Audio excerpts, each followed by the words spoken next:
NCR કંપનીના એટીએમમાં બદમાશોએ પ્રવેશ કરી પૈસા ચોરી કરવાના ઈરાદે મશીનમાં પૈસા નીકળે તે ભાગે પટ્ટી ચોંટાડી હોવાની ફરિયાદ પોલીસમાં નોંધાઈ હતી.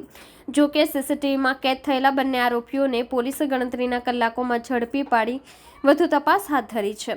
શહેરના પુણા ગામ હસ્તિનાપુર સોસાયટીમાં રહેતા પ્રશાંત ચંદુભાઈ નડિયાપરાએ ગઈકાલે ઉધના પોલીસ સ્ટેશનમાં ફરિયાદ નોંધાવી હતી, જેમાં તેમણે જણાવ્યું હતું કે ઉધના ભાટેનામાં સમદેવ પેટ્રોલ પંપની બાજુમાં આવેલા એનસીઆર કંપનીના એટીએમમાંથી પૈસા ચોરી કરવાના ઈરાદે ચેડા કરવામાં આવ્યા છે. અજાણ્યાએ એટીએમ મશીનમાંથી પૈસા નીકળે તે ભાગે પટ્ટી લગાવી ચોરી કરવાની કોશિશ કરી હતી. જો કે આ સમગ્ર ઘટના એટીએમમાં લાગેલા સીસીટીવી કેમેરામાં કેદ થઈ ગઈ હતી. ઘટનાને પગલે પોલીસે પ્રશાંતભાઈની ફરિયાદ લઈને તપાસ હાથ ધરી છે.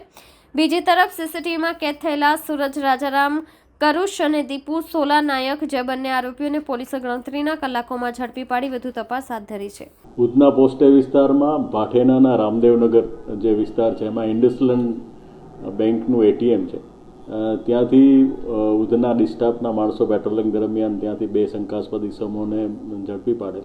તે દરમિયાન એમની ગતિવિધિ જોતા તેઓ ઇન્ડસલેન્ડ બેંકની જે એટીએમ છે એટીએમ ઉપર એલ્યુમિનિયમની પટ્ટી મારી અને કોઈ માણસ જ્યારે પૈસા એમાંથી કાઢવા આવે ત્યારે પટ્ટીના હિસાબે પૈસા ન નીકળે અને બાદમાં જ્યારે જે વ્યક્તિ જે પૈસા ઉપાડનાર છે ત્યાંથી જતો રહે તો એમાંથી જે પટ્ટી કાઢી અને પૈસા લઈ લેવાય એ રીતની મોડસ ઓપરેન્ડી કરી અને ચોરી કરતા હોય તેવું માલુમ પડે.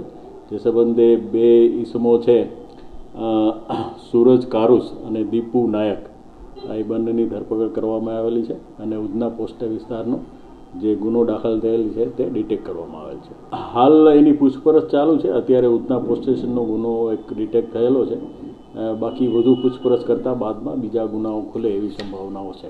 નહીં, એ જે તે